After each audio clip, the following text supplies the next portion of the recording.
గుంటూరులో అర్ధరాత్రి గాలివాన బీభత్సం సృష్టించింది. భారీ ఈదురుగాలులకు వర్షం తోడైంది. భారీ చెట్లు కూడా ఈదురుగాళ్ల దెబ్బకు నేలకొరిగాయి. కరెంటు తీగలు తెగిపడ్డంతో నగరం మొత్తం చీకటి కమ్ముకుంది. పలుచోట్ల రోడ్లపై చెట్లు పడిపోవడంతో రాకపోకలకు అంతరాయాలు ఏర్పడ్డాయి. గుంటూరు లక్ష్మీపురం రోడ్, పొన్నూరు రోడ్లో భారీ వృక్షాలు నేలకొరగడంతో కార్పొరేషన్ సిబ్బంది వెంటనే చెట్లు తొలగించే పనిలో పడ్డారు. పలుచోట్ల హోర్డింగ్లు పడిపోయాయి. ఎండ వేడి నుంచి తప్పించుకునేందుకు కార్పొరేషన్ అధికారులు ట్రాఫిక్ సిగ్నల్స్ వద్ద ఏర్పాటు చేసిన గ్రీన్ నెట్లు ఈదురుగాలతో ఎగిరిపోయాయి. ఇక గుంటూరులో తాజా పరిస్థితి మా ప్రతినిధి రామారావు అందిస్తారు. గుంటూరులో అర్ధరాత్రి గాలివాన బీభత్సం సృష్టించింది. దాదాపు గంటకు పైగా భారీ స్థాయిలో వర్షం కురిసింది. అలాగనే ఈదురుగాళ్ళు ప్రధానంగా చూసుకున్నట్లయితే గాలికి తోడు భారీ స్థాయిలో ఈదురుగాళ్ళు వీయటంతో చాలా చోట్ల కూడా హోర్డింగ్లు పడిపోయాయి, చెట్లు పడిపోయినటువంటి పరిస్థితి ఉంది.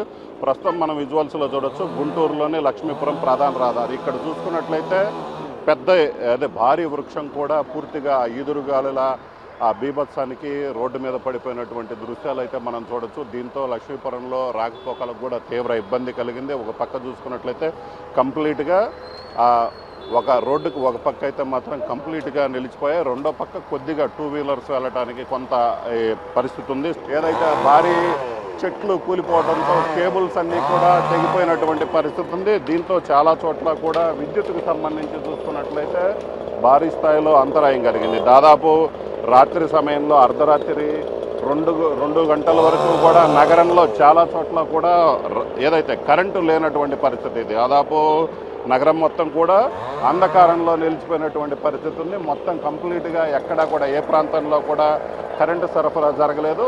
తర్వాత విద్యుత్ శాఖ అధికారులు తెగిపోయినటువంటి విద్యుత్ తీగల్ని సెట్ చేసి కొంత విద్యుత్ సరఫరా పునరుద్ధరించినప్పటికీ కూడా ఇప్పటికీ కూడా చాలా చోట్ల కరెంటు సరఫరా అనేది లేనటువంటి పరిస్థితి ఉంది. అలాగే పొన్నూరు రోడ్లో కూడా ఇదే స్థాయిలో భారీ వృక్షాలు ఇరిగిపట్టడంతో కొంత రాకపోకలకు ఇబ్బంది కలిగింది. ఇక చాలా చోట్ల చూసుకున్నట్లయితే చిన్న చిన్న చెట్లు అయితే మాత్రం చాలా చోట్ల పడిపోయాయి. వాటన్నిటినీ కూడా కార్పొరేషన్ అధికారులు తొలగిస్తున్నారు. ఇప్పటికీ కూడా చాలా ప్రాంతాల్లో కూడా కరెంటు సరఫరా అయితే రానటువంటి పరిస్థితి అయితే మాత్రం మనకి క్లియర్ కనిపిస్తుంది. అర్ధరాత్రి గాలివాన బీభత్సం అయితే మాత్రం గుంటూరు నగరాన్ని అయితే మాత్రం తీవ్రంగా కుదిపేసిందని చెప్పుకోవచ్చు. చాలా చోట్ల కూడా ఎందుకంటే రాత్రి సమయం కావడంతో సహాయక చర్యలకు కూడా కొంత ఆటంకం ఏర్పడినటువంటి పరిస్థితి ఉంది. ఒకవైపు గాలి, మరోవైపు వాన రావడంతో సహాయక చర్యలు కూడా చేపట్టలేనటువంటి పరిస్థితి అయితే మాత్రం క్లియర్గా కనిపిస్తుంది.